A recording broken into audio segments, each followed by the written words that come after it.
হালাল পণ্য রপ্তানিতে বিশ্বে অমুসলিম দেশগুলো শীর্ষে, যেখানে মুসলিম দেশগুলোর হালাল পণ্য উৎপাদন এবং রপ্তানি করার কথা ছিল। হালাল পণ্যের বাজার পোশাক শিল্পের থেকেও বড়, যেখানে বিশ্বে পোশাক শিল্পের বাজার $1.8 ট্রিলিয়ন, সেখানে হালাল পণ্যের বাজার $3.3 ট্রিলিয়ন, যা প্রতি বছর বাড়ছে। বর্তমানে বাংলাদেশেও হালাল পণ্য হাব তৈরি করা হচ্ছে। এখন বোঝা দরকার, বাংলাদেশি মানুষ তো হালাল পণ্য খায়, তাহলে হালাল পণ্যের বাজারটা কি? হালাল পণ্যের বাজার বা মার্কেট বলতে বোঝায় এমন একটি বৈশ্বিক অর্থনৈতিক খাত যেখানে ইসলামী শরীয়ত অনুযায়ী অনুমোদিত খাদ্য, পণ্য ও সেবা উৎপাদন ও বাণিজ্য হয়। মানে শুধু খাদ্য পণ্য নয়, প্রসাধনী, ঔষধ, পোশাক, এমনকি পর্যটন খাত এর মধ্যে অন্তর্ভুক্ত।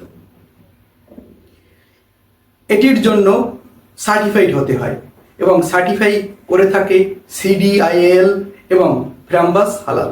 এদের মাধ্যমে পণ্যগুলো সার্টিফিকেশন নিতে হয়, তারপরে এটি রপ্তানি করা হয়।